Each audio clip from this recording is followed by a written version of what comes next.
Flavours of রানাঘাটে গেলে এই দুটো জিনিস তোমাকে অবশ্যই ট্রাই করতে হবে। প্রথমেই স্টার্টারে নিয়ে নিতে হবে এই প্যান ফ্রাইড চিকেনটা। এটা খেতে যে কী দুর্দান্ত, না খেলে একদমই বুঝতে পারবে না। আর এদের অ্যাম্বিয়েন্সের তো কোনো কথাই হবে না। এবার আসি সেকেন্ড আইটেমটায়, যেটা হলো এদের স্পেশাল প্রেশার কুকার বিরিয়ানি। এটা এতটাই ভালো খেতে, এই প্রেশার কুকার চিকেন বিরিয়ানিটা এখানে গেলে কিন্তু অবশ্যই ট্রাই করে দেখতে পারো। এই বিরিয়ানিটা অন্যান্য বিরিয়ানি থেকে একটু আলাদা, আর এর ভিতরে কিন্তু আলু থাকে না, কিন্তু খেতে এত দুর্দান্ত, তোমাকে বারবার এখানে আসতেই হবে এই প্রেশার কুকার বিরিয়ানিটা খাওয়ার জন্য। তো একটা প্রেশার কুকার বিরিয়ানি দুজনের জন্য এনাফ।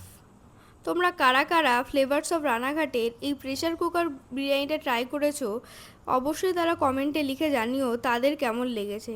আমার তো পার্সোনালি খুবই ভালো লেগেছে, সেজন্য আমি তোমাদের সবাইকেই রেকমেন্ড করছি। আরও এরকম নানা ধরনের খাবারের ভিডিও যদি দেখতে হয় তাহলে আমার চ্যানেলটিকে কিন্তু অবশ্যই ইনস্টাগ্রামে ফলো করে দিও আর ইউটিউবে সাবস্ক্রাইব।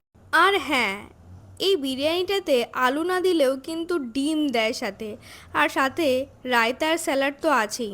আজকের ভিডিওটা এখানেই শেষ করলাম, দেখা হবে পরে আরও এরকম কোনো খাবারের নতুন ভিডিওটা ভালো লেগে থাকলে বন্ধুদের সঙ্গে, আত্মীয় পরিজনদের সঙ্গে শেয়ার করতে কিন্তু ভুলো না, আর অবশ্যই একটা লাইক দিয়ে যেও।